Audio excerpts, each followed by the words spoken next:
Well, I find like in the early drafts, I don't wean myself off anything. Like thanks for bringing that up, because that makes me also want to say I wouldn't suggest doing this like say first necessarily, unless you're somebody who's really disciplined already and you already like need this to think. I find I just vomit out everywhere where that voice wants to go, every place. Let it all just spill out. Don't think about organization, about plotting, anything like that. About language, even just blah, blah, blah, blah, blah. And what I find is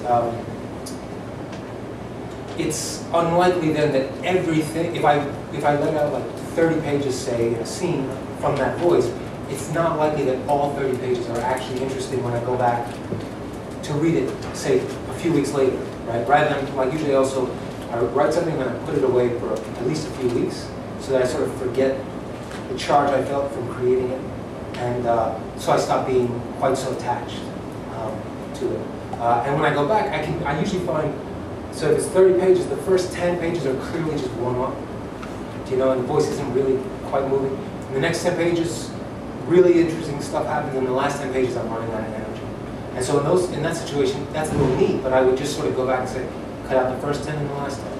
And that middle 10 is what I keep. And then the nice thing is then you say, okay, if this is all you have, then what comes next from that? And it means you have to forget where you went for the next 10 pages and go a new place. But the great thing is that's a nice way to keep surprise available to you. It's about locking things off. So does that answer the question? Oh, and then the other thing I would suggest is after you do the plot squares, you can also do thematic circles and linguistic triangles. Like, I mean, plotting is one layer of essentially mapping out a story. But hopefully, any story that's worth anything is working on a number of levels, right? I mean, if you're writing it with language, that's a level in and of itself. Thematically, how things, scene to scene, what themes are being played with, is another thing to diagram. And so I would almost suggest you have like a page that's all this plot script, a page that's all the circles, a page that's, and that way you see like on every layer, am I moving this story in any direction? Am I doing complicated, interesting things? And it's a pain in the butt, but the story will be better for you.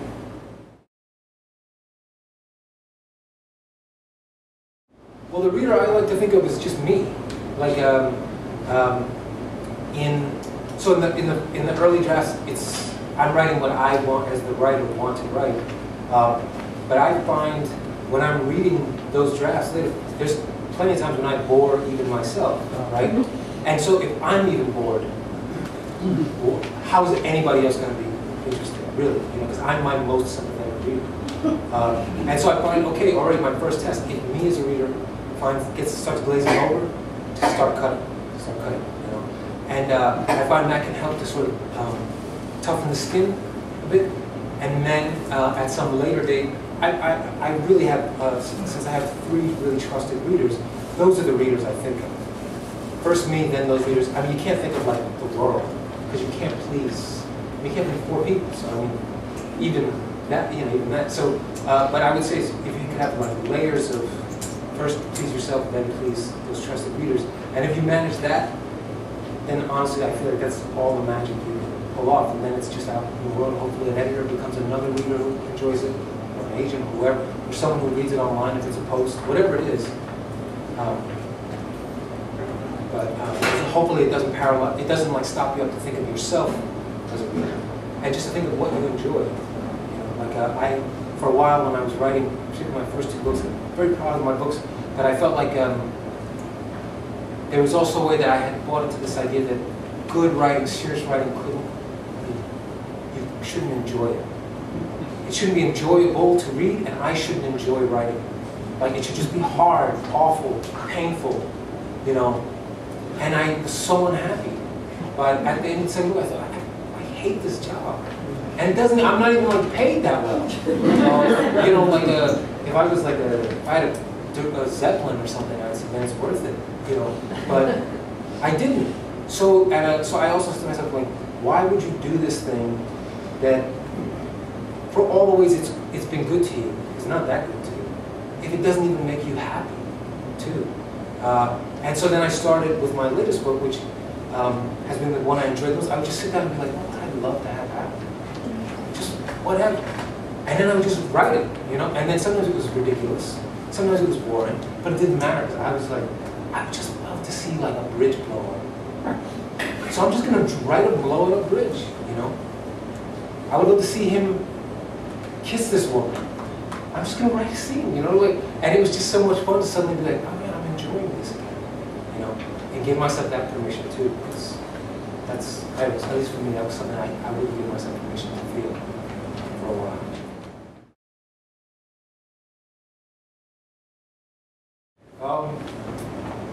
I think I'm getting more comfortable with that as I become more comfortable with, again, this third-person voice that's just me.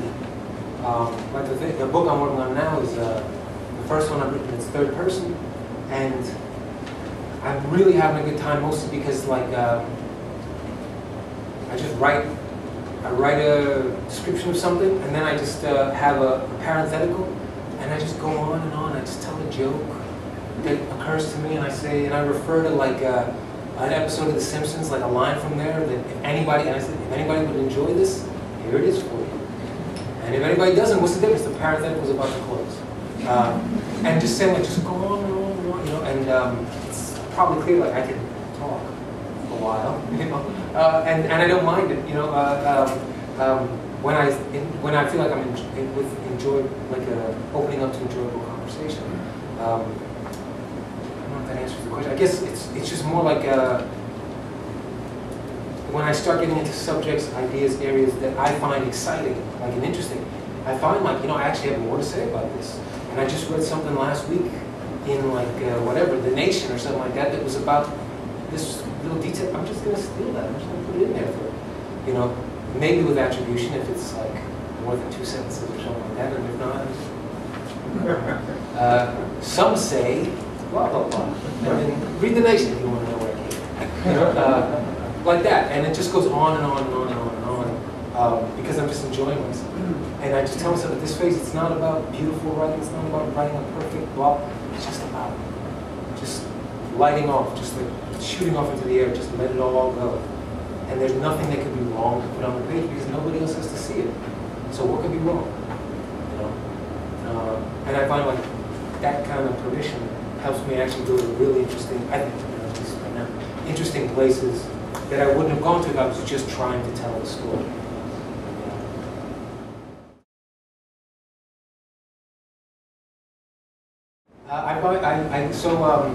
If I put it in the drawer, if I've written it out, taken it out, edited it a few times, put it in the drawer, so it's a process of usually about at least from like a year or 2 years, where I've gone through as much as I can do, and I just, for lack of better, like I can't see what else I can do with the powers I have available to me now.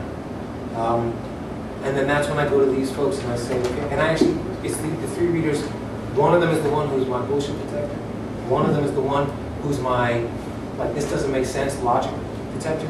And one of them is the one who is basically like, this ain't a book. Let's make it into a book. It's supposed to be. Or this is not my sort of grand structure person. And I know each one of them. That's what by now I know I can go to them for that when I don't understand what else to do with that. But it's when I've run out of ideas anymore and I'm frustrated. But I just really can't. And along the lines of this story, I always like this this episode of the Oprah Winfrey Show, where she was with Toni Morrison, and she's walking with Toni Morrison through some, you know, one of probably thousands of libraries that have a whole floor dedicated to Toni Morrison or something, right? And there's a copy of either Song of Solomon or Sula or something open under a glass case. And she's just walking with Oprah like this, and she looks down like this, and she just scans the page, and she just makes a little face for a moment, like this. And then Oprah sees that and says, "What was that? What was that?" And then she says, "I know what word I would use now. I wish I could go back to fix that." And so you also make these, like, you work to the limits of your powers. Your readers hopefully give you some help, and then you work to the limits of their powers and yours together. And then you also just say, finally, that's the book, story, piece it's going to be. And I have to let it go. And the great thing is, all that I did for that was practice for the next. B.S. Naipaul says, every book I write is actually just practice for the next book I write. And you just acknowledge that it's never going to be quite what it was in your mind either. But if you hold on to it forever, that'll end up being the one thing you work on in your whole life. And I would gather most people have lots of stories they want to tell. So, is that?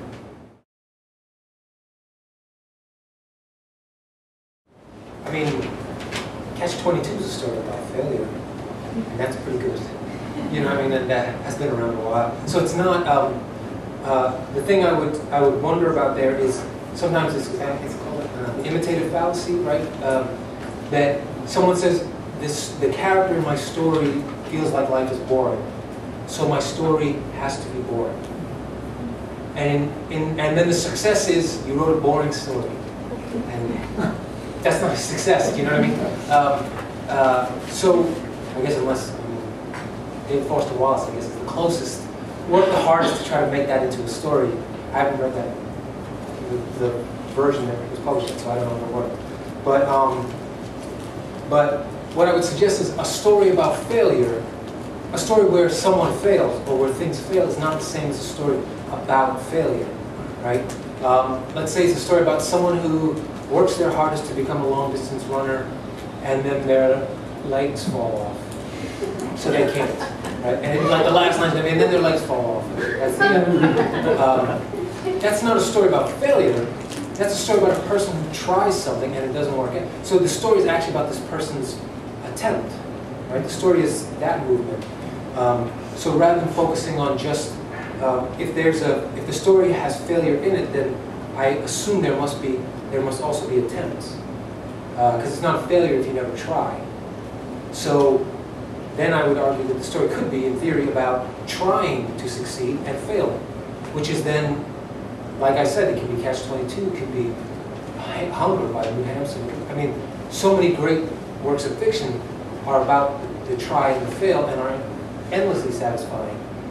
But, I mean, obviously, I don't know the story, I haven't read the story you mean, but I would almost wonder if you might shift the way you perceive what the story is, so that you don't think so much it's about failure so much as it ends in failure. Because if it ends in failure, then that means there's a beginning and a middle where an attempt is made. The attempt, something complicates the issue so that the attempt cannot be fulfilled, and then the person fails. That is, it's like 90% of stories. So, you know, even the happy endings are often like something didn't work out. So, do you feel like that? Or if it's very short, that would be the, if it's a really short story, then it could just be about fail, fail, fail, fail, everything failed. One page, you never got it. You know, the problem is when you want 300 pages of failure, the reader says, well, what about, can I see one try? You know what I mean? And I would be willing to bet that there's a few tries in there.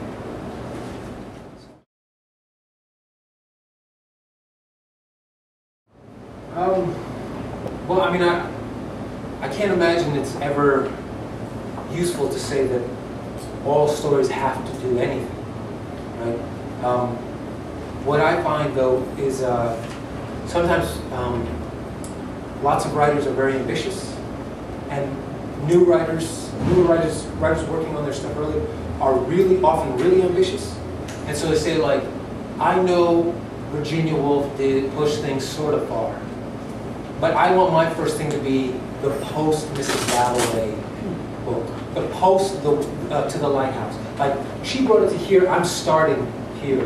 You know, I'm going to out Finnegan's Wake or something. You know what I mean? Like, they just decided that whatever was the almost end point, or well into the maturity of an artist's point, is the place where they're going to begin. And so the work can be rich with ambition and experiments, but it becomes clear pretty quickly that the author actually knows almost nothing about the basics of storytelling, about very basic ideas of storytelling.